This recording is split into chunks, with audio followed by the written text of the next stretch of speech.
अरे भाई नहीं, जिस पापी के कारण आपकी ये दशा हुई है उसे भाई मत कहिए। मैं अब इसका अधिकारी नहीं। भाभी मुझे क्षमा कर दीजिए भाभी, मैं एक निर्लज की भांति आपके सामने आ गया। आप सबकी ये दशा देखने से पहले तो अच्छा होता कि मुझे मृत्यु आ जाती। नहीं देवर जी, ऐसा न कहिए। प्रणाम भैया प्रणाम। नहीं लक्ष्मण, मैं इस योग्य नहीं कि तुम मुझे प्रणाम कर। मेरे मन में पाप नहीं, मैं स्वयं मूर्तिमान पाप। मुझे माफ कर दो भैया, मेरे मन में आपके लिए दोष आ गया था और मैंने आपके ऊपर धनुष उठाया। तो वो बाण चलाया क्यों नहीं पगली? वो बाण चला देते तो मेरा बहुत बड़ा उपकार करते। फिर मैं भैया के सामने अपना एक कलंकित मुंह लेकर तो नहीं खड़ा होता। मेरी कुलघातिनी माता के पापों का मुझे यही दंड मिलना चाहिए। भरत, तुम तो धर्म के अवतार हो। मेरी कैकेयी माता के लिए मैं तुमसे ऐसे शब्दों की अपेक्षा नहीं करता। भैया, इस परिस्थिति में मेरी बुद्धि मारी गई। मेरे सब दोष क्षमा कर दो। अपने पापों का प्रायश्चित करने ही तो आपकी शरण में आया हूँ। धीरज से काम लो। तुम अयोध्या छोड़कर वन में क्यों आओ?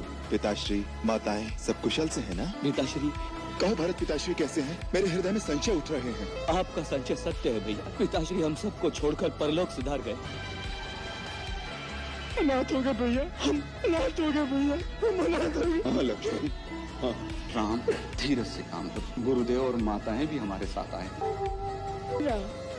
मुझे क्षमा कर दो, इन सारे दुखों की जड़ मैं हूँ। नहीं माता, इसका कारण है काल, धर्म और विधाता। इसमें आपका कोई दोष नहीं। गुरुदेव, मैं अपने पिताश्री को आपके चरणों में छोड़कर आया था। कहाँ चले गए वो मेरी माताओं को इस वेश में छोड़कर? राम, भावी बड़ी प्रबल है। नदी में बहते हुए काट के टुकड़ों की भांति हम जन्म जन्मांतर की धारा में बहते हुए एक दूसरे से मिलते बिछुड़ते और फिर मिलते रहते हैं। ये मिलना बिछुड़ना अनिवार्य है, इसलिए बुद्धिमान इसका शोक नहीं करते। इस समय तुम्हें दिवंगत आत्मा के प्रति एक पुत्र का कर्तव्य पूरा करना चाहिए। पुत्र का धर्म है अपने जनक के जीते जी उसकी सेवा और रक्षा करना और मृत्यु उपरांत उन्हें सदगति में पहुंचाना।